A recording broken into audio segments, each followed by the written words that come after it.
ലോക്സഭാ തെരഞ്ഞെടുപ്പ് പ്രഖ്യാപനം ഇന്ന് 3 മണിക്കാണ് തെരഞ്ഞെടുപ്പ് കമ്മീഷന്റെ വാർത്താ സമ്മേളനം. ജമ്മു കാശ്മീർ അടക്കമുള്ള സംസ്ഥാനങ്ങളിലെ നിയമസഭാ തെരഞ്ഞെടുപ്പും ഇന്ന് പ്രഖ്യാപിച്ചേക്കും.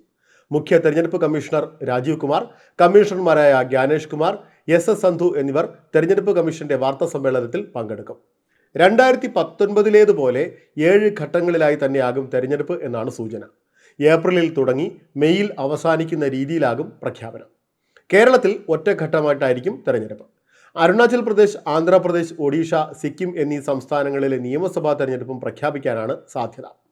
ജമ്മുകാശ്മീരിലെ നിയമസഭാ തെരഞ്ഞെടുപ്പ് പ്രഖ്യാപനവും ഉണ്ടായേക്കും.